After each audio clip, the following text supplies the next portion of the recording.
ओम श्री गणेशाय नमः। ओम श्री सरस्वत्यै नमः। ओम श्री गुरुभ्यो नमः। ओम समस्त जन कल्याणे निरतं करुणामयं नमामि चिन्मयं देवं सद्गुरुं ब्रह्मविद्वरम्। ओम दक्षिणे लक्ष्मणो यस्य वामे तु जनकात्मजा पुरतो मारुतिर्यस्य तं वन्दे रघुनन्दनं।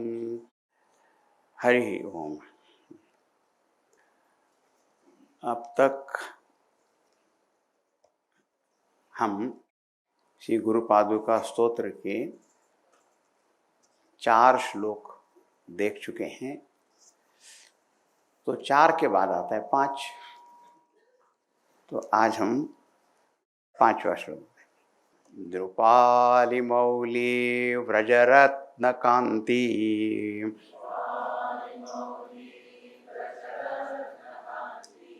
सरित विराज झषकन्यकाभ्याम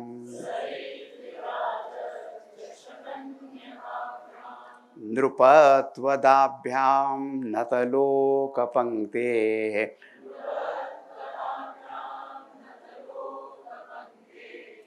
नमो नमः श्री गुरुपादुकाभ्यां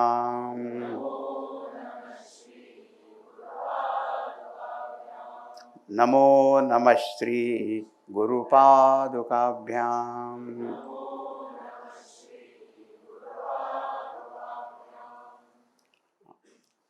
तो प्रत्येक श्लोक में कहा है नमो नमः श्री गुरुपादुकाभ्याम।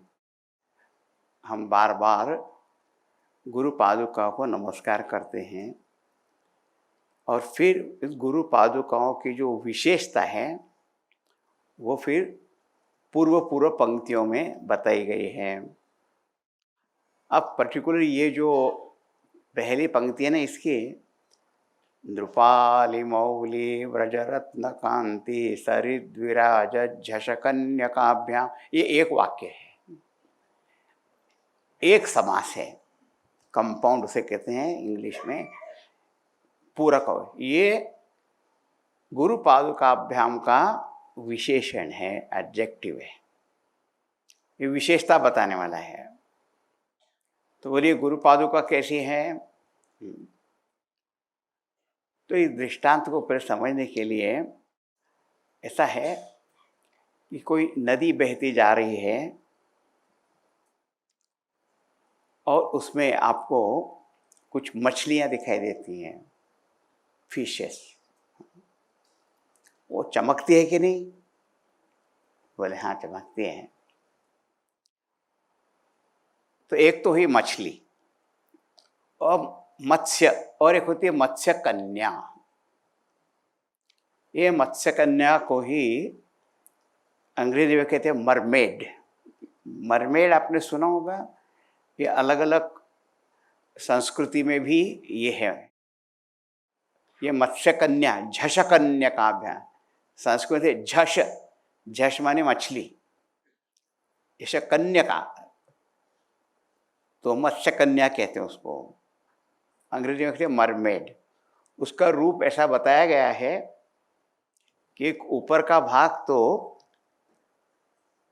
स्त्री का जैसा दिखा और नीचे भाग मछली का जैसा होता है।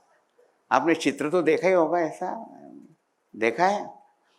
अब देखा नहीं तो मैं तो दिखा नहीं सकता, लेकिन आप कभी फिर देख लेना। हाँ, तो झषा कन्या का आवाज, और उनको ऐसी एंजेलिक क्वालिटीज उनके बताई गई है कि वो वर प्रदान कर सकती हैं, ऐसा है। तो मैंने तो ऐसे कोई देखा नहीं अब तक, कोई मछलियाँ तो बहुत देखी हैं, हाँ, लेकिन इसे झषा कन्या आपने देखी कि नहीं मुझे नहीं मालूम। तो यहाँ पे क्या मालूम है कि जो गुरु पादुकाभ्याम, ये द्विवचन हैं, तो बोले ये गुरु पादुका कैसी हैं? वाले मत्स्य कन्या, 2 कन्या पेयर जैसी हैं, हाँ, जोड़ी है एक, वो चमकती है। झष कन्यकाभ्याम, अच्छा, सरिद विराजत झष कन्यकाम, तो विराजत माने वो चमक रही है। कहाँ? माने सरित माने नदी, अब ये कौन सी नदी में, और बड़ी विचित्र नहीं है, पूरे जो कल्पना यहाँ के है ना बड़ी विलक्षण है। तो कहा कि गुरु महाराज बैठे हैं, गुरु पादुका हैं, और वहाँ पे एक लंबी लाइन लगी हुई है, इधर से कोई या इधर से को, हाँ, right to left, left to right, जो भी है। तो सारे जो बड़े बड़े राजा लोग, हाँ, उनके मस्तक पर मुकुट मणि वगैरह है, रत्न जड़ित इत्यादि हीरे मोती लगे होंगे, वो चमक रहे हैं। तो क्या होता है कि जैसे एक राजा आया और उसने भी उनको प्रणाम किया, फिर दूसरा राजा आया, तो एक नदी जैसी बहती चली जा रही है। जैसे कभी हम लोग ट्रैफिक के वजह से एक के बाद एक कार चलती चली जा रही है, चलती जाए, एक नदी जैसी हो जाती है ना। तो इतने सारे राजा लोग आते जा रहे हैं और गुरु पादुका को प्रणाम करते जा रहे हैं और झुक के करते हैं। तो फिर क्या होता है, उनके जो मुकुट मणि वगैरह जो है ना, वो सब चमकते रहते हैं, वो मानो एक नदी जैसे बन जाते हैं। और उन नदी में ये जो गुरु पादुका जो है ना, वो प्रतिबिंबित होती है, रिफ्लेक्ट होती रहती है, चमकती रहती है। यह कल्पना है। नृपाली मौली व्रजरत्न कांति, नृपाली, नृप माने राजा, नृ माने मनुष्य होता है, प माने पालन करने वाला, हाँ, तो नराणाम पालकः नृपः, राजा इसको कहते हैं। मौली माने उनके मस्तक पर, आली, नृपाली, आली माने एक लाइन लगी हुई है। इतने सारे बड़े बड़े राजा महाराज सम्राट चक्रवर्ती होंगे, लेकिन गुरु पादुका के सामने सब झुका देते हैं। हाँ, तो एक राजाओं की एक लाइन लगी है और वो सब झुक के प्रणाम करते हैं। तो नृपाली मौली व्रज रत्न कांति, उनकी जो कांति ग्लो है, व्रज रत्न माने अलग प्रकार के जो हीरे मोती, हाँ, डायमंड्स है ना, तो वो सब उनके तो मुकुट होते हैं ना राजाओं के। तो एक नदी जैसी बन गई, नृपाली मौली व्रजरत्न कांति सरित, वही एक नदी है मानो बहती हुई। और उसमें ये गुरु पादुका जो हैं, वो कैसी मत्स्य कन्या के समान वो चमक रही है, वो वरदान भी दे सकती है। अब इसमें यहाँ क्या बात हो गई कि गुरु महिमा तो सारे राजा महाराजाओं से भी बढ़कर है, वो सबके सब झुकाते हैं। और यदि हम अपने इतिहास को पढ़ेंगे तो हमेशा कोई भी राजा हो, लेकिन गुरु का सम्मान करते थे, गुरु हमेशा बड़े हो गए, है ना। इवन यदि भगवान अवतार ले लेते हैं राम रूप में या कृष्ण रूप में, तो वो भी, उनके भी एक गुरु है, और फिर गुरु का ही सम्मान करते हैं, गुरु को सबसे ज्यादा मानते हैं वो। और गुरु गीता में तो ऐसा कह दिया, यदि भगवान रूठ जाएं तो गुरु बचा देंगे, लेकिन गुरु रूठ जाएंगे तो भगवान भी नहीं बचा सकते। और तो फिर क्या करेंगे भाई, ये तो बड़ी मुश्किल हो गई। लकीली गुरु लोग ज़्यादा रूठते नहीं हैं, और यदि गुस्सा हो भी जाए तो भगवान के पास जाने के बाद उन्हीं के पास फिर से जाना चाहिए, गुरु महाराज अच्छा चलो कोई चलने। शिवे हृष्टे गुरु त्राता, शिव जी भगवान भी नाराज हो जाए तो गुरु बचा लेंगे। हाँ, और रामचरितमानस तो कथा आती भी है, मैं उसमें नहीं जाऊंगा। और लेकिन गुरु नाराज तो फिर शिव भगवान भी नहीं करेंगे कुछ, वो कहेंगे उन्हीं के पास जाओ फिर से। हाँ, तो गुरु का स्थान बहुत ऊंचा हो गया। हाँ, हमारे जो सिख धर्म है उसमें तो पूरे गुरु को ही मानते हो तुम। हाँ, गुरु ग्रंथ साहिब, गुरु को ही मानते हो तुम, बढ़िया बात हो गई। अब गुरु दी मेहर, अब गुरु ने बोल दिया बस बात खत्म हो गया, आगे कुछ करने की जरूरत नहीं है। यहाँ तो गुरु की जो पादुका, हाँ, वो कैसी है? नृपाली मौली व्रजरत्न कांति सरिद विराज झषकन्यकाभ्याम।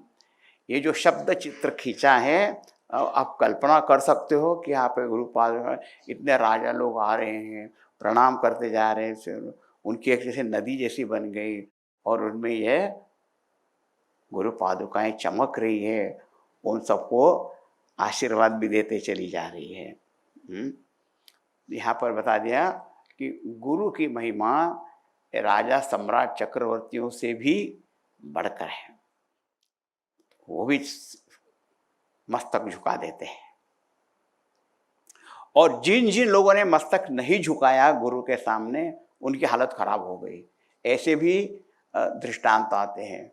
इवन इंद्र भगवान, ऐसी कथा आती है पुराणों में, इंद्र भगवान ने अपने गुरु का अपमान किया, माने उनके ध्यान ही नहीं दिया, तो उनका सारा इंद्रपद चला गया।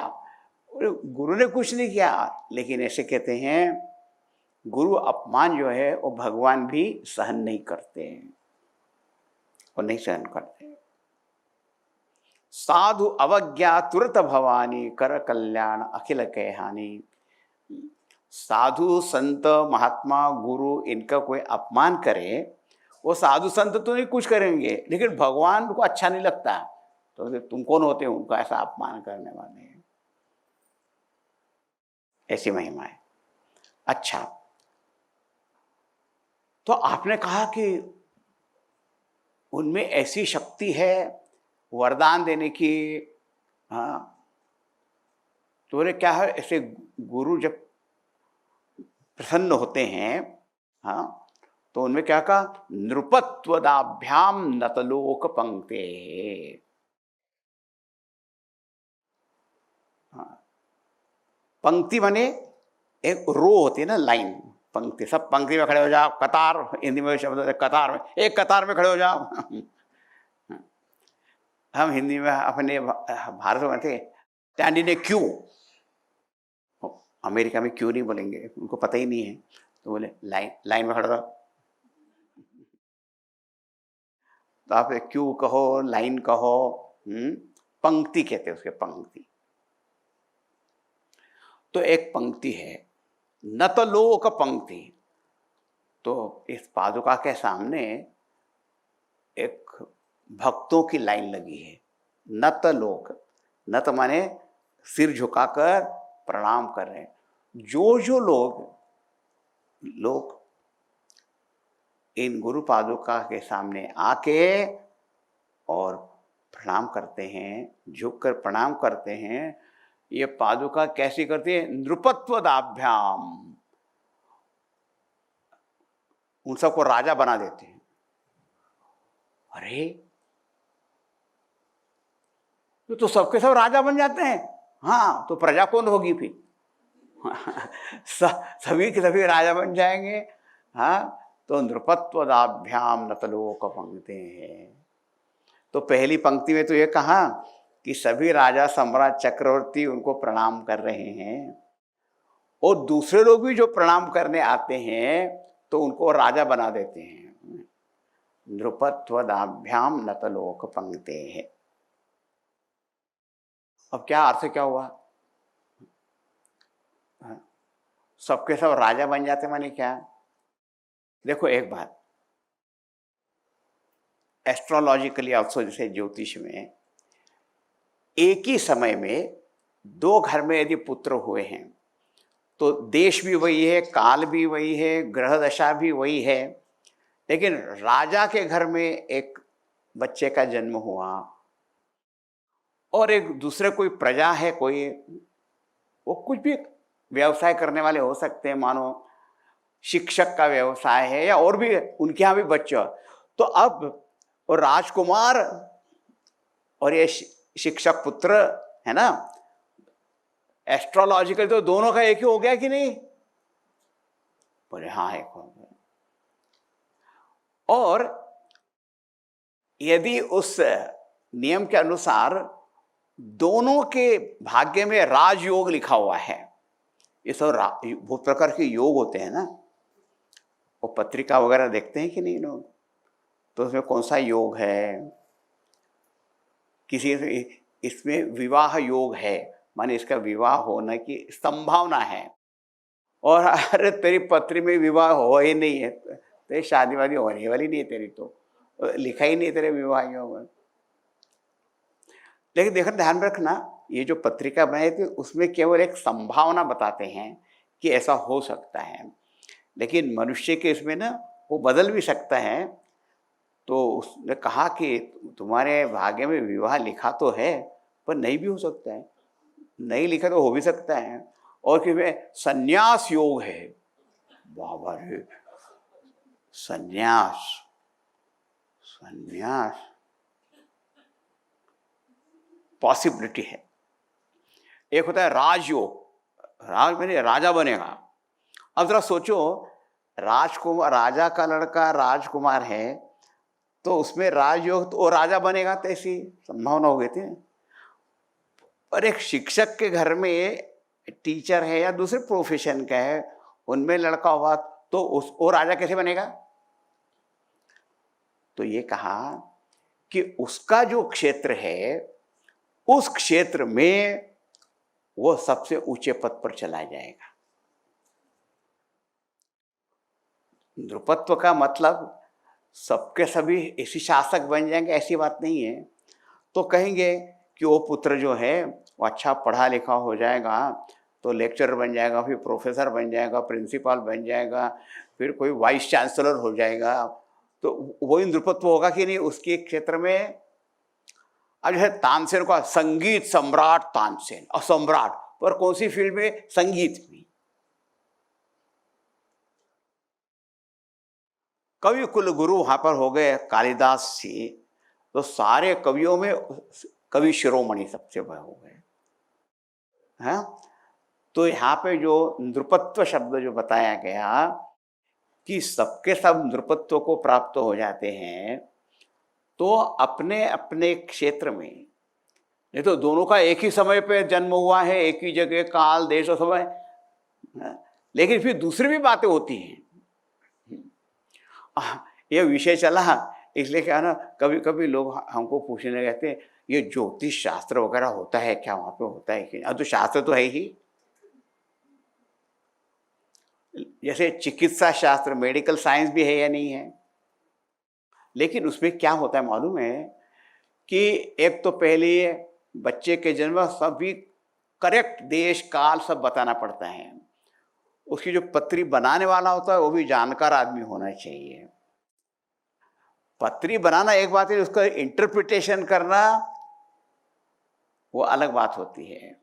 अरे आप मेडिकल कार्य में आप एक्सरे और क्या MRI वगैरह रिपोर्ट ले जाते हो, और टेक्नीशियन तो सिर्फ एक करके दे, लेकिन उसका मतलब क्या होता है वो तो जो स्पेशलिस्ट हो वही बताएगा ना।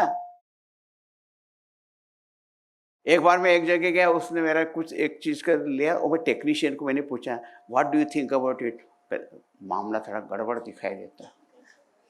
और टेक्नीशियन को, और जो स्पेशल डॉक्टर है बोले परफेक्ट एकदम मेडिकल। मैंने कहा आप किसी बात मानूं, टेक्नीशियन की बात मानूं कि और उसकी बात मानूं?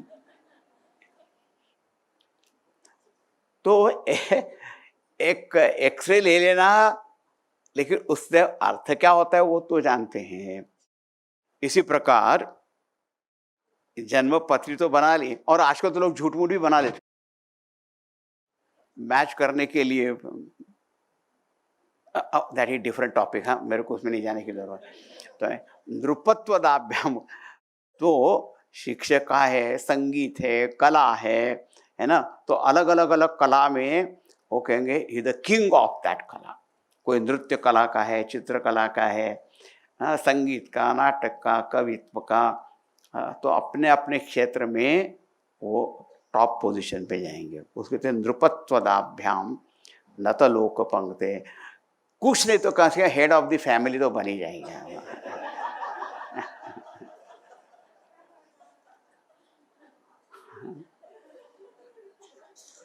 है ना, इतना तो हो ही जाएगा। या रोटरी क्लब का प्रेसिडेंट बन जाएगा, लायंस क्लब का हो जाएगा, कहीं ना कहीं का तो हो ही जाएगा वो सब। कोई संस्था होगी मिशन। और नहीं तो फिर क्या है ना, कोई कोई लोग जब कुछ नहीं बनते तो वो खुद ही अपने कार है शुरू करते। तो फिर मैं हो गया पहला वाला, फाउंडर प्रेसिडेंट हो गया, ऐसा भी हो सकता है। उसके भाग्य में लिखा था head, you will become the head. अच्छा, तो नृपदास समझ गए ना। तो कहा ये कि ये जो गुरु पादुका की महिमा ऐसी है कि इनकी आप आराधना करोगे तो क्या नहीं हो सकता है। हाँ, सारे सारे सम्राट लोग उनके सामने झुक जाते हैं। आए बात समझ में। और जो सामान्य लोग हैं वो सम्राट बन जाते हैं। ये देखो दो पंक्तियों में जो फर्क हुआ ना। हाँ, जो ऑलरेडी सम्राट है वो भी झुकते हैं।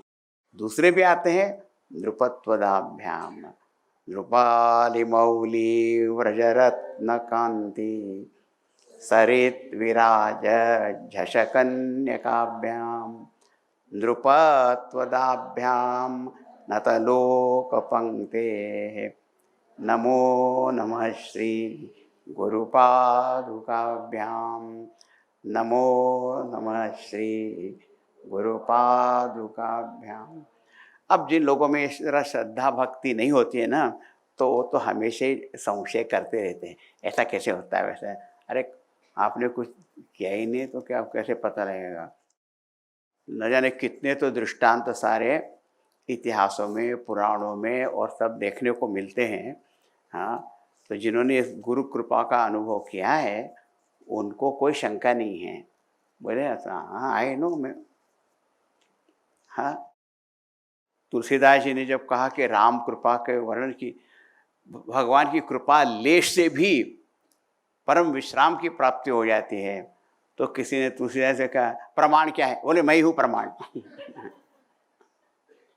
जाकी कृपा लवले सते मतिमंद तुलसीदास हूँ पायो परम विश्राम राम समान प्रभु नाही कहूँ।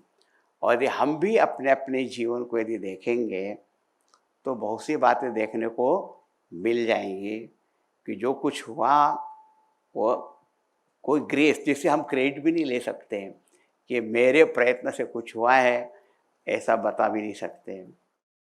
वो है, वो ईश्वर कृपा को हो, गुरु कृपा को हो। अच्छा, अब अगला श्लोक पढ़ेंगे, छठा श्लोक। पापांधकारार्क परंपराभ्याम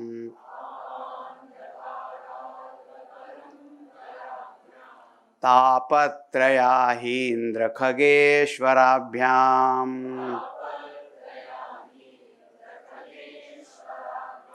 जाड्याब्धि संशोषण वाड़वाभ्याम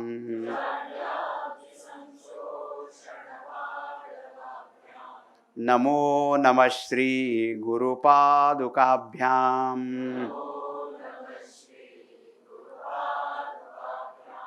नमो नमः श्री गुरुपादुकाभ्याम।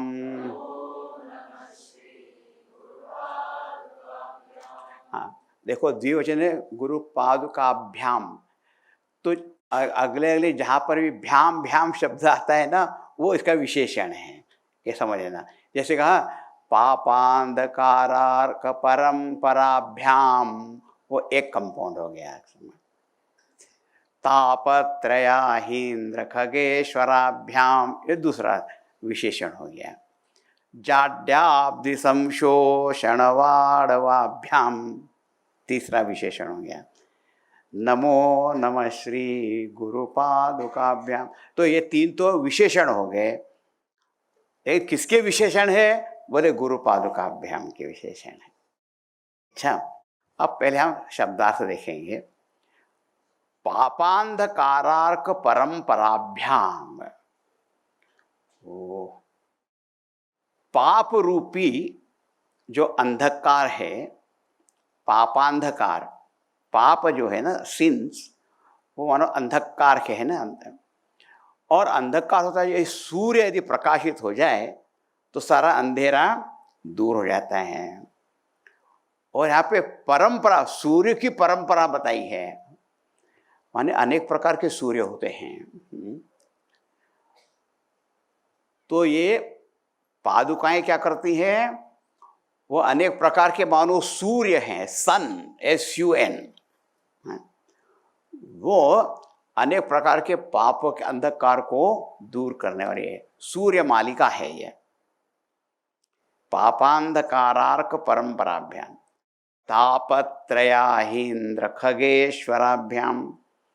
और मानो ये पादुकाएं क्या है, खगेश्वर, खग माने पक्षी, बर्ड्स, और खग ईश्वर, सारे पक्षियों के राजा कौन है, तो बोले गरुड़ जी। गरुड़ थी ईगल बर्ड, जो भगवान विष्णु जी का वाहन है।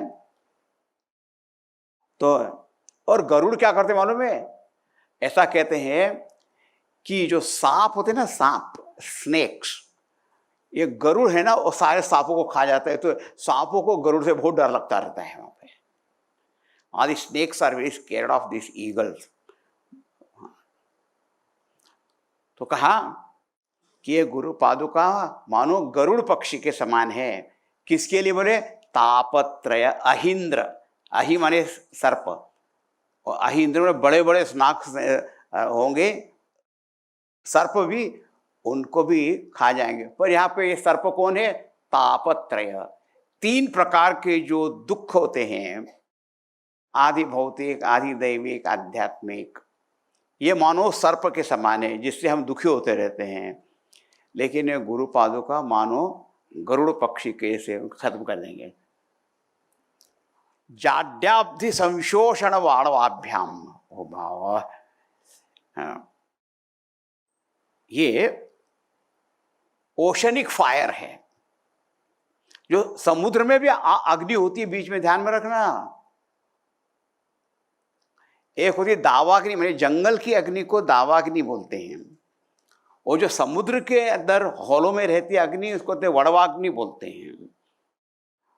तो वो जो ओशनिक फायर है, वो समुद्र के अंदर होगी, वो तो समुद्र को ही सुखा डाल सकती है ना, पानी को, वहाँ पे जो रहने वाली चीजें। तो बोले जाड्याब्धि संशोषण वाणवाभ्याम, जड़ता रूपी जो समुद्र है, उसके पानी को सुखाने के लिए ये गुरु पादुका वड़वाग्नि है। हाँ, ऐसे गुरु पादुका को नमो नमः श्री गुरु पादुकाभ्याम, उनको बार बार हम प्रणाम करते हैं। अब पहले भगवान का नाम स्मरण कर ले, फिर उसे विस्तार से हम देखेंगे अगले क्लास में, अगले सेशन में, इसके बाद में। ओम नमो नारायण, ओम नमो नारायण, ओम नमो,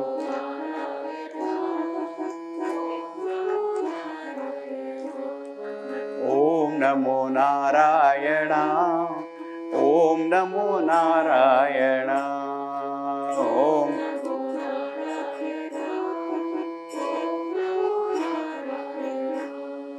केशव हरि केशव हरि केशव हरि केशव,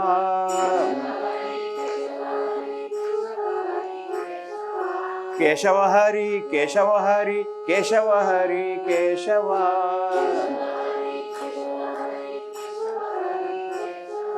ओम नमो नारायण, ओम नमो नारायण, ओम,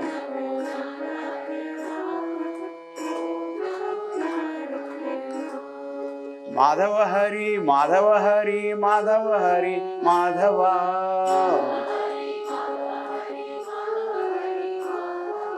माधव हरि माधव हरि माधव हरि माधव,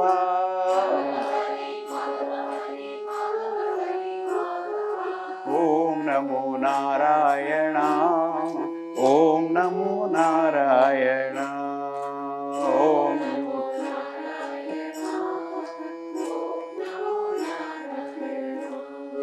गोविंद हरि गोविंद हरि गोविंद हरि गोविंद,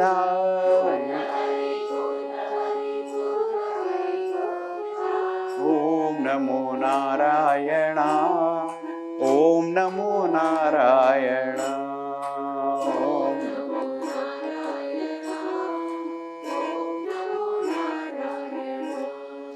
ओम नमो नारायण। ओम नमो नारायण।